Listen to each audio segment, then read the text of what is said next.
Shut up and sit down.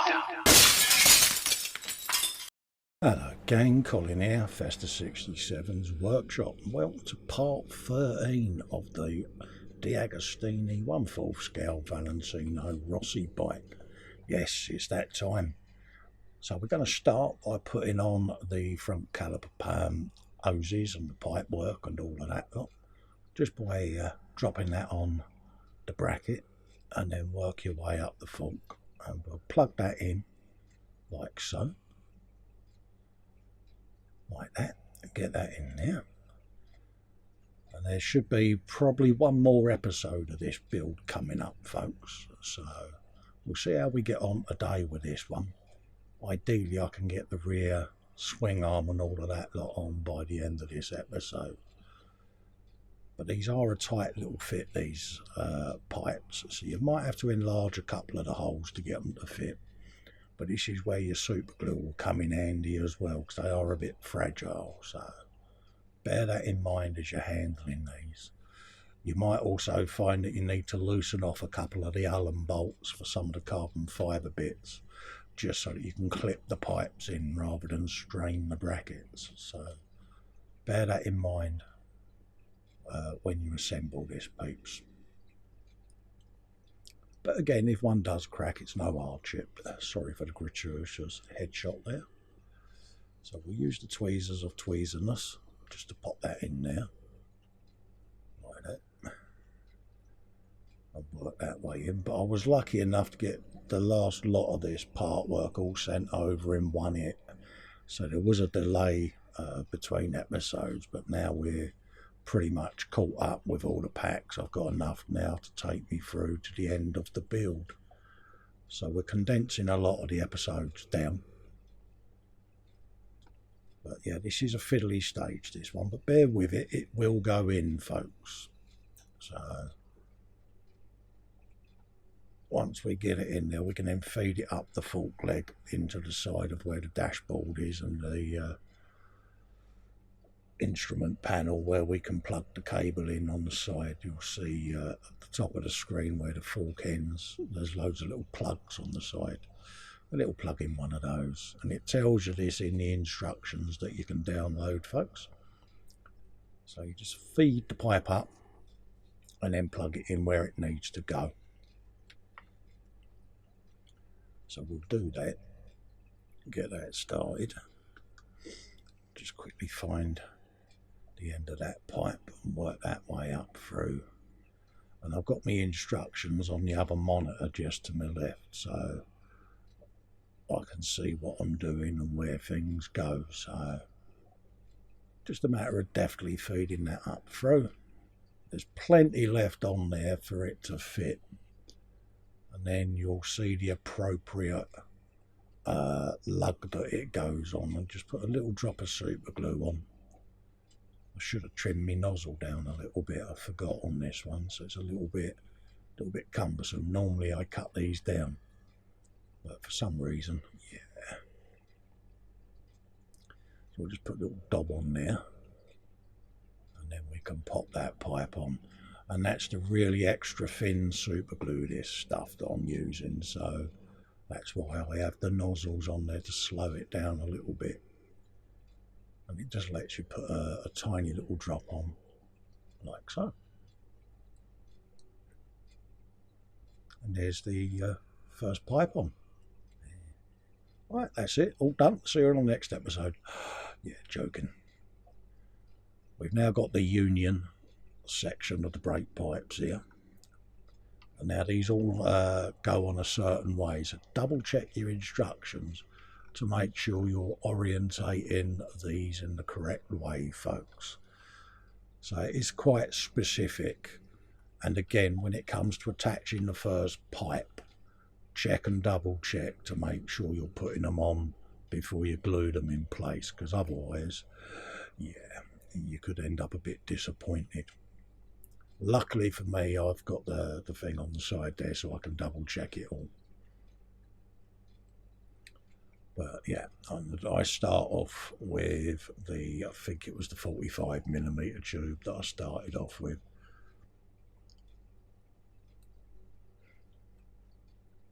like I say, once you've got the first one in, the others will fall into place and you'll be able to see how it all lines up. But it is quite critical to make sure you're getting this right, this little bit.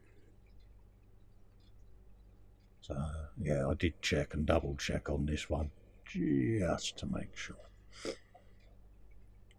Then you can start feeding the pipes through to the appropriate control levers and bits and bobs, just to get it all in. Get your ruler out and double check and measure your pipes, just to make sure you're happy.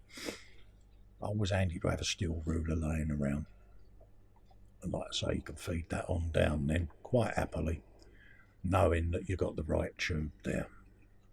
Because if you're like me, you'll get the teddy bears out if it goes wrong, and we don't want to be doing that, not on this build. So we'll just start working this out. I just want to double check that one, make sure that is the one I'm after. So I'll just rest that against my old thumb. Yeah, that's the one. And then we can start locating this. So that should be the one that feeds through there, up into there, and then one goes down the side of the forks and the other one goes through to the lever. That is the theory, folks.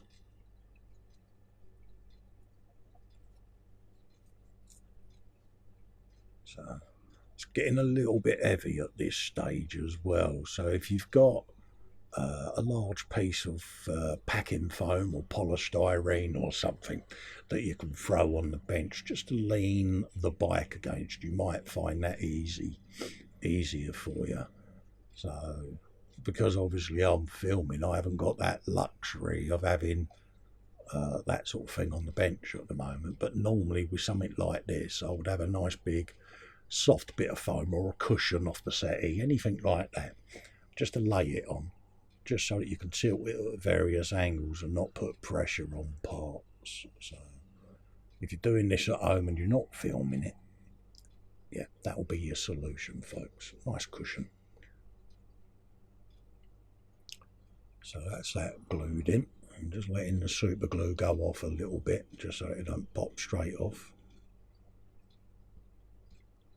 And then we can start manhandling this pipe work where we want it then.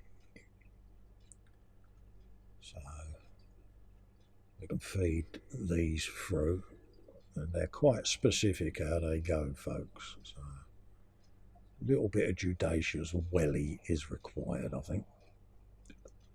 So just to sort my plan of action out here and get it right. Let's just measure the correct pipe, which should be that one.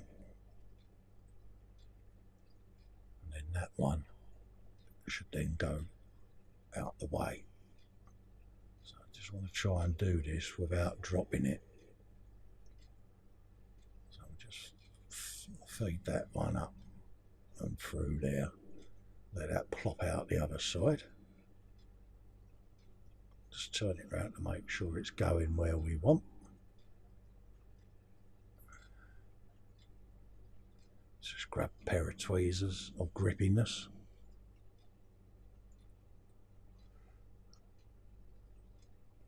And then we can try and feed that through that little cubby hole there. And then we should, in theory, be able to grab it. Just give it a nudge with my finger there. There it is. There you go. And then we can start dropping that through. And then we can feed the other pipe down then. Like so. Feed him down, let him come through. It's up there. There you go. And then we can give that a little pull. And then just take the pressure off of that union. Tuck that in there. And that should then let us be able to feed these pipes down where we want them to go. That's the idea anyway.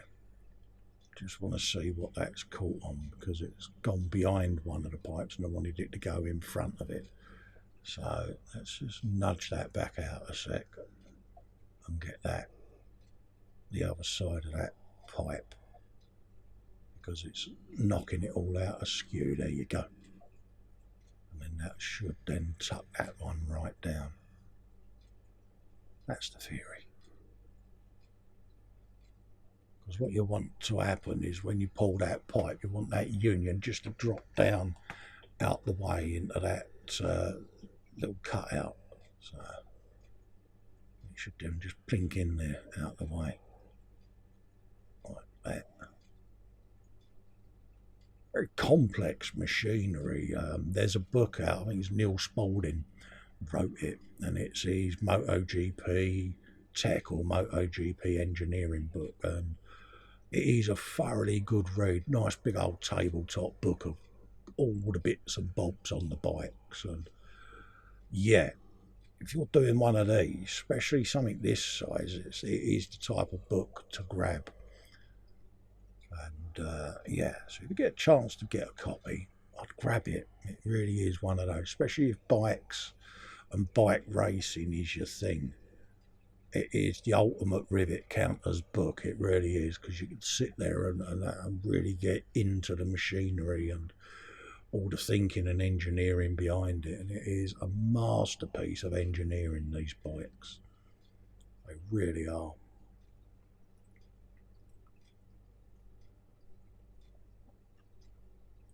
Let's just see whether we can lay this in a way where I can just grab the pipes a bit better.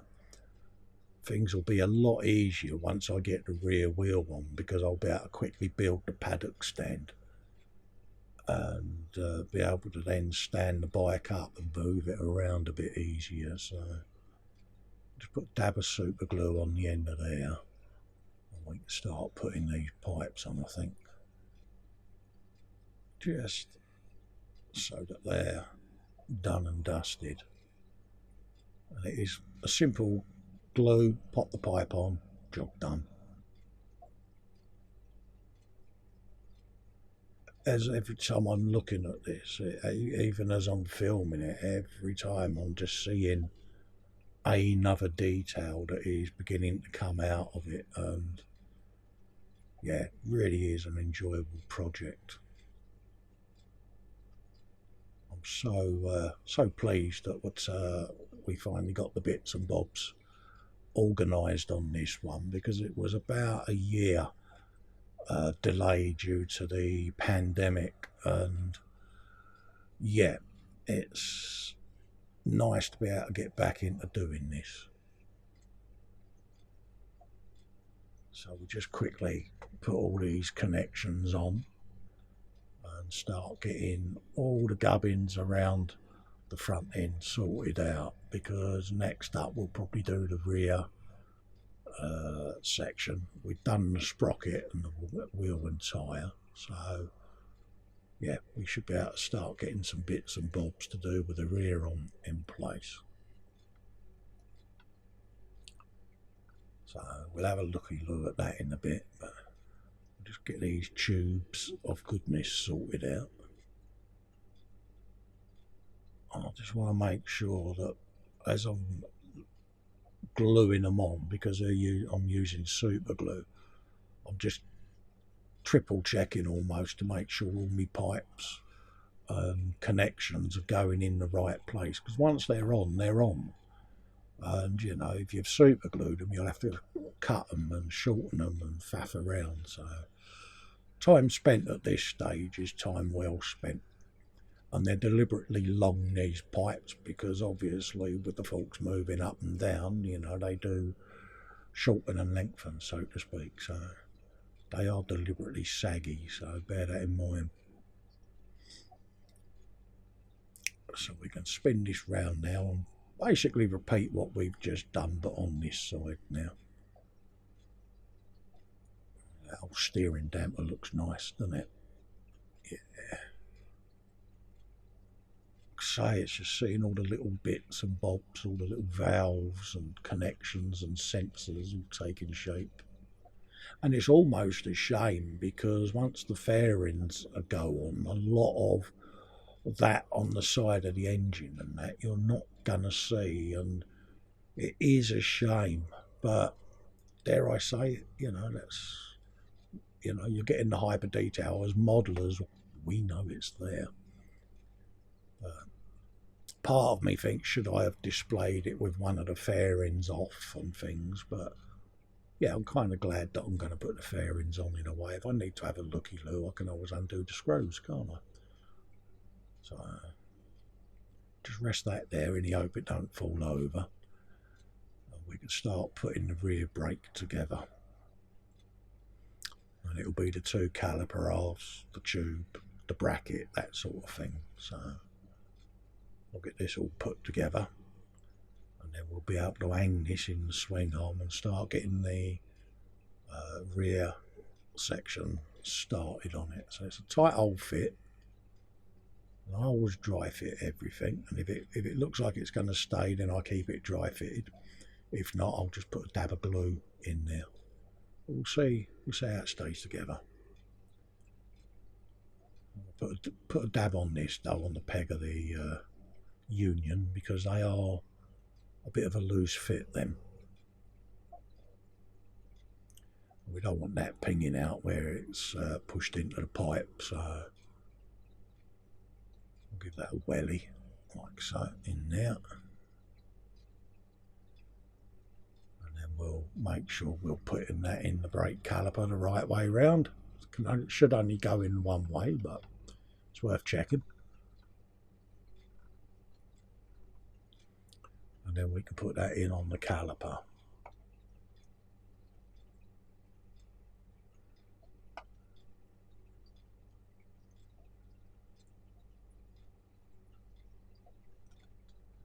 Like that.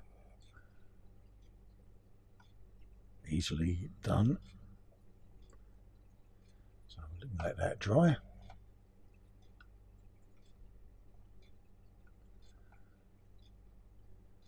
There you go. And then we can start putting that on the bracket then. So we'll put a little dab of super glue on them pegs, so that we can start putting that on. It's got a little semicircular fitting on there, so it will only go on the one way. And on the bracket you've got the two pegs, so that's on. We can then put this piece in the rear hugger, ready for that. And this comes all pre-decaled up and carbon fibered up, so it's a big old piece. So you put that in. You've got the brake wear sensor to go in there as well with its support plate, so we might as well glue that on. Get that all in situ, because this will all feed up the side then of the swing arm, so we can get that all lined up and ready, so that when we attach the front and rear together, we can then feed all these pipes up and into their relevant connections on the back of the engine and frame. So let's open up this swing arm. It's so well packed. This is how it came, in its nice big foam covering, and then in a poly bag so it don't get scratched. So yeah, and look at that big chunk of old metal there, isn't it, folks, eh? Have you some of that? Yeah. You've got your pack of screws there. You've got your plastic insert that screws to the swing arm, so you can bung that in with a couple of screws. You'll have ample spares as well, so we can get that all sorted. And you'll have a big long swing arm bolt as well ready to go on with a cover, so keep that to one side, and we can start attaching this all together then. So we'll just grab the screws and get that all sorted out.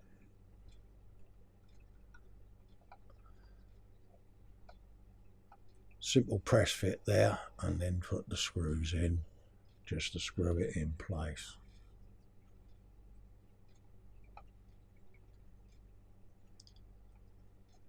Like that. And they are a little bit of a tight fit, but again, you know, go round and dry fit them if you choose to. or put a little bit of badger needle juice, anything like that, a little bit of gun oil, sewing machine oil, anything like that, just to let the screws go in a bit better. And you should find it'll pop in fine and dandy.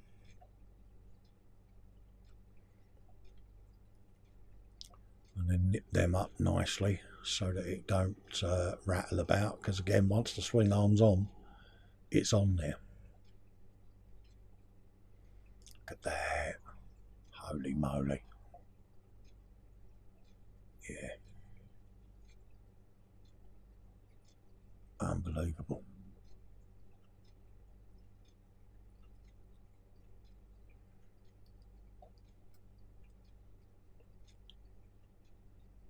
So yeah, quite a few people I know have built this now. Edward Leonard, I think, is one of them who's built one of these and put it up in the gallery on my Facebook group. So yeah, so we'll do an album at some point of the build up of this bike. I've got various pictures laying around of things that I did on it, so we'll do an album and put that on the group.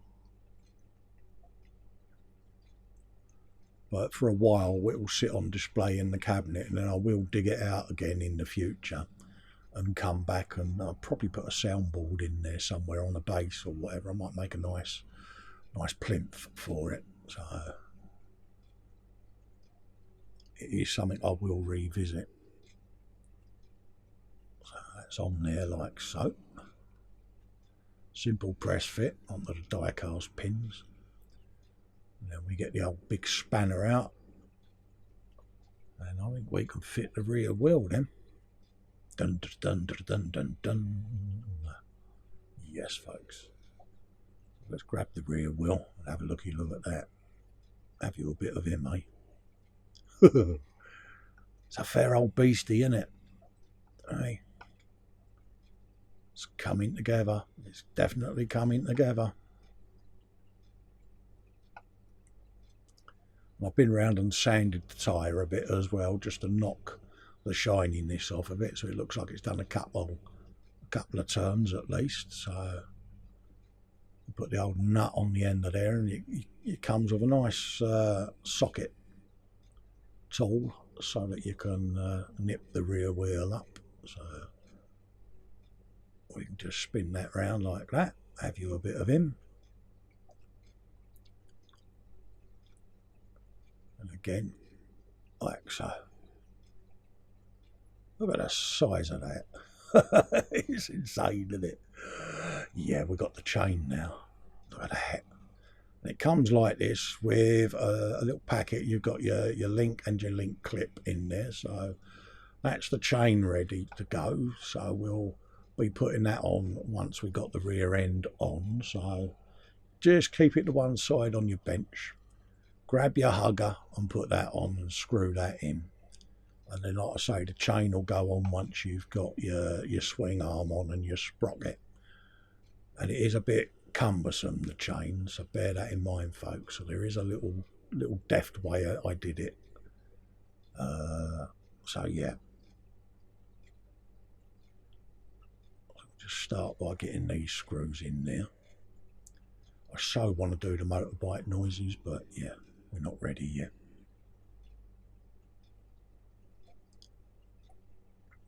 Let's try and get that in there. Yeah. Having built a lot of bikes, it's surprising when it comes to doing one this scale. You'd think would be a lot easier, but it's actually, I actually find it easier doing the 1/12 and the 1/9 scale bikes. You know, purely because they're not as big and not as heavy, but these are a thing of beauty when they're made. Probably would have been more ideal if I had cleared the bench completely and didn't have me tools and me bits and bobs laying around. It would have been a lot easier then to set the camera up a bit further away and things like that. But hindsight's a wonderful thing. And I was excited as well. I got me bits through and I wanted to build it for you all. So, yeah. just scoot these in, like so. Nice and tight. We want that to nip down and not rattle against the swing arm.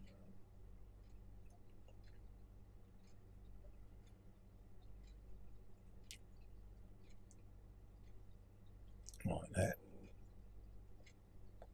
And they are a bit tight, but they do go.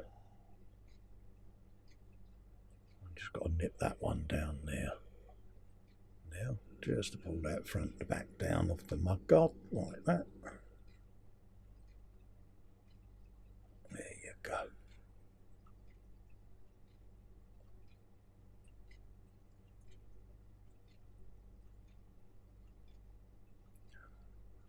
Little bit of a persuasory nip, and there you go. Yeah. So, I think we could go for a bit of a fittage of the two. I think.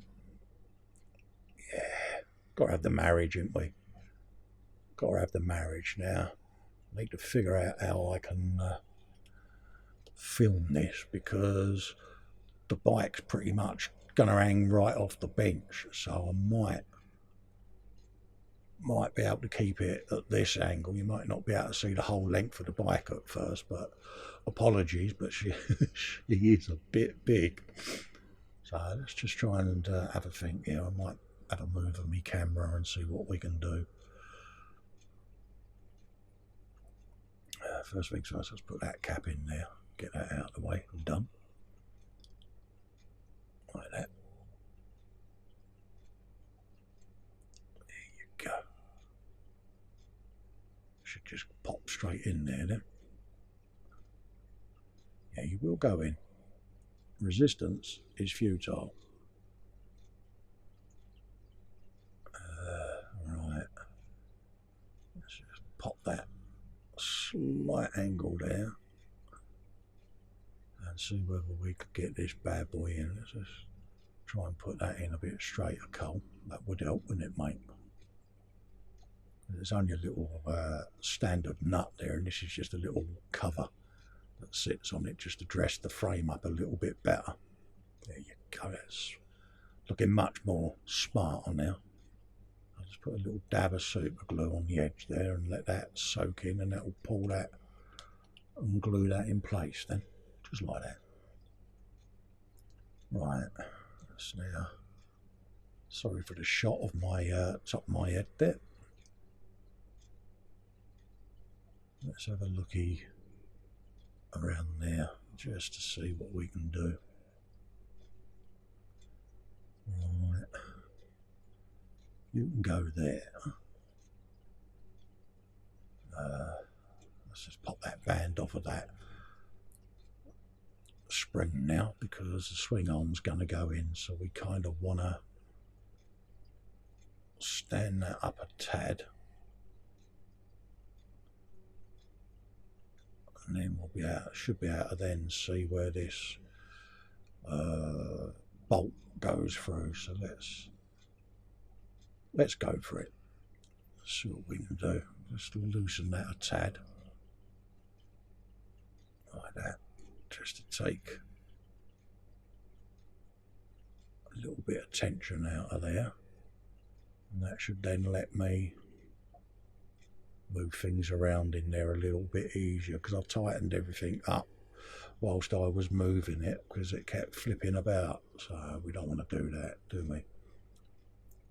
And then once the swing arm goes in, I can move that around a lot easier then. Yeah, that's the theory anyway. This could end in tears, folks, but we'll see. I just want to figure out my angle of attack just to make sure once I pick the swing arm up, it's literally going to go in without fouling on anything. So I'm just pivoting the coil spring out the way, and then we can line things up and sort of go at an angle like that and almost hinge it around, and it should then pop straight into the little cutout on the frame, and then feed the bolt through like that. There you go. And that should now hold the weight of the swing arm like that. Look at that. Dun, dun, dun, dun, dun, dun. And then we can do that up. We have said spanner of compliance. And that will then give us, they'll give us the two-wheel bike. Oh, I know. Scary, eh? I know. We've got a screw then that the swing arm goes into the bracket there. The swing arm, the coil spring even. So we can flip that up. We can put an Allen screw in there. And then I'll be able to bring the whole bike on shot for you then, folks. Apologies, the back wheel's off shot at the moment, but it's just so, it's such a big bike. And yeah, I need to be able to see where these screws go with my lens of seeing this. But it's pretty much as per the instructions. You'll put in the swing arm in, bolt, and then you're literally just putting a couple of screws in to hold the bracket in situ. There you go. Let's spin it so you can see it. You can see by my ring finger there, there's a little arm hanging down. You've just got to put a screw in there to go on the swing arm, and it should go in place. But look at that, eh? Whoa, isn't it? Yeah, I need to get out more. That's what it is, folks. I need to get out a lot more. But anyway, let's get this in. Like that. Oh, make sure that's biting. And it's just such a thing of beauty. It really is. Yeah, you can do the swing arm noises now. Yeah. Oh, so happy. And then we can just put an Allen screw in there now at the bottom of that spring. And that then connects all of that together. And we'll have a successful marriage. So just get the tweezers of compliance out. Just nudge that over a tad. And then that should drop that bolt straight in there. Long enough for me to start getting it thread in place. Just a little persuasionary nudge. Eek! There you go. Like that. Yeah. You will comply. There you go.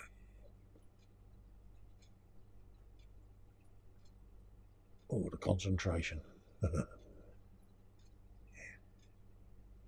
That and the unwillingness to get beaten by one bolt, because it's not going to happen, is it? It's like, no, you're not going to happen. It's been a little bit resistant, but it will go. So we just need to use that as a guide, just to get that to ping into place.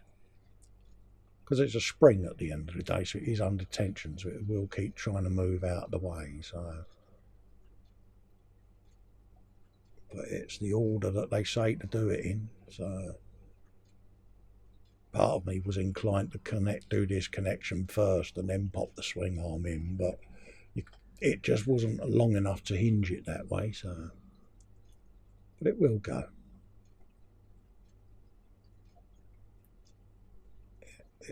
It will need a bit of a talking to. There you go. Let's get my lenses of seeing this and a bit of light on the situation so you can see what we're doing. And it's there, that little bolt. And it's like defiant, but it isn't going to beat me. He says, looking for the bolt. There you go. Let's see whether now we can see what we're doing a bit better. Whether she goes in.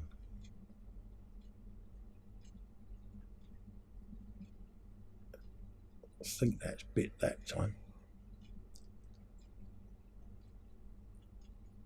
Fingers and toes are crossed.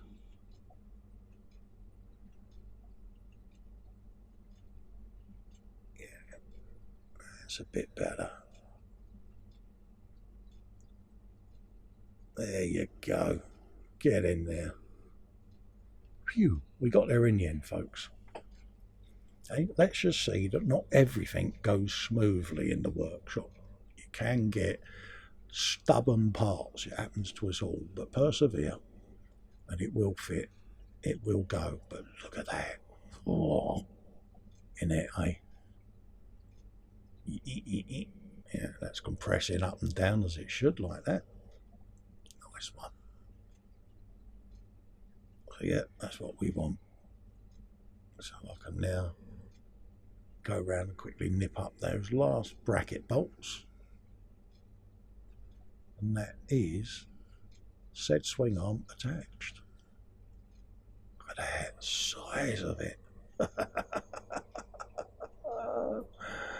Yeah, it's just mad. And yes, it's a proper bench filler, isn't it? So we'll bring it back forward. We'll start putting some of these sensors on, I think, and get them out of the way. And see how much more of this we can get done in this episode. So we'll probably wrap up in a few minutes. We'll get these on. We'll see how far we can go, but see what we can get done in this episode for you. Just pop that in there. And then again, it's doing the pipe run then, making sure that everything feeds through where I want it to go. And then bring it out into the engine bay. There's a few more connections in there that need to be connected up shortly, so we'll get them done with as and when or before the fairings and that go on, obviously. So we got that bits and pieces to do. We've got this sensor this side to put on. It goes on the back of there, so we can get him in place. We've got the frame bushes on, they're all done.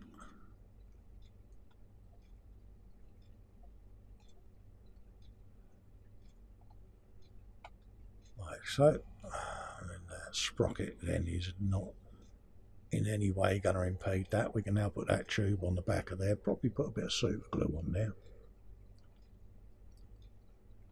And get that all in place.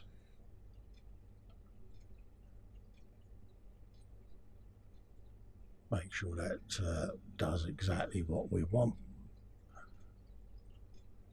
Put that up on the back of there, like so. He says, well, probably, like I say, probably definitely needs a bit of super glue on that bad boy, because it does keep pinging off that pipe. And what with the chain to go on as well, it'll probably ping off again, so we'll see. But talking of the chain, let's get this threaded through. So I've got an Allen key that I've hooked through the chain there just to start feeding it around, and then I shall hopefully send it around this sprocket and then use the sprocket to drive the chain around and through the other side of the frame. And the theory is then that I can hook the Allen key through the first couple of links of the chain and then use that to pull the chain right round and through. That's my theory of goodness, and that's what I'm going to try and do for you. So it's a little bit fiddly. Apologies for my hands being in the way there, but I just want to hook this up through that first link there that's gone round the sprocket, and then we can try and pull the chain through them. Once I can grab a length of the chain, I can then bring it right round to the rear sprocket and join it together. So that's kind of what we're going for.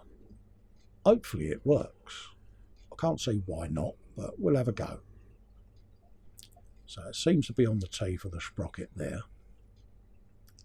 So we'll give it a little turnage with that finger. And the theory is, there you go, it's just beginning to come through now. Like that. And then we should, just like that, be able to start picking the chain along where it's got to go, through there and then out the other side. So that's the theory. So we've got it this far. We can just gently give it a little bit of a persuasionary grab, and then we can hook the other end then around the back of the hugger and tug it along like so, and then just gently nudge the chain where we want it and feed it round the rear sprocket like so. Look at that. And there, folks, is the chain on the bike. So it's just a clip to clip in place, and that's the bike with the chain on it. Look at that. Oh, so it's paddock stand time.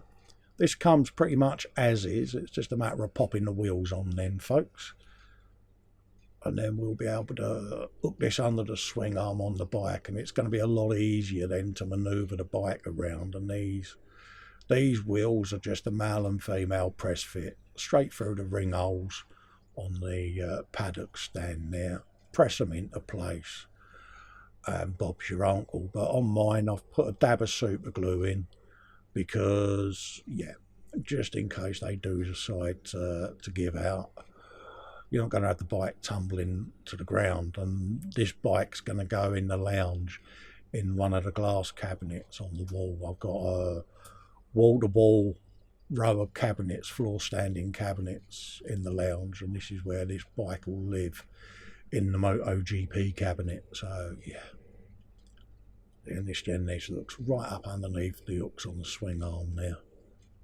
like so, and then jacks the bike up enough to raise the rear wheel off the ground. Just make sure it's in the right place, Colt. And then I'll be able to stand it up on the bench, and you'll be able to see where we are at this episode. And it'll just let the bike now stand up like so. Look at that, isn't it?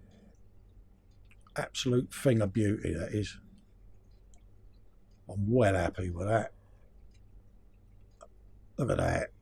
So we just zoom out so you can see where we're at. You've got to admit, it's stunning, isn't it? It really is a stunning piece of work, and that will leave us then with tail fairings and side fairings and bits and bobs like that for the next episode, and we'll be able to wrap it up for you then, and you'll be able to then see the final result of our build. So hopefully you're enjoying this. I shall upload the next part as well, hopefully pretty shortly, so keep an eye out for that. But in the meantime, thanks for all your support. You can support this channel if you choose to do so by heading over to patreon.com/Festa67's workshop, or you can click the join button below this or any other of my video content and become a channel member. Perks of that are you get access to the Zoom 24/7 off-air hangout. Have a look at the patron tiers, you'll see perks on there as well. Give it a bit of consideration. It helps me support the channel and keep it going, because I'm medically retired now, so this is how I support the content coming. So give it a bit of thought, and until the next episode, stay safe. See you soon. Bye-bye.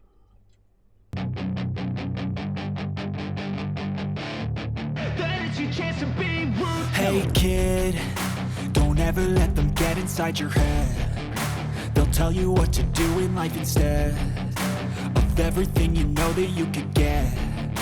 Don't let them guide your life towards regret. I'll fight for what I love with every breath. My past is filled with things I won't forget. I use them all to push me to my best. So treat the worst of times just like a test.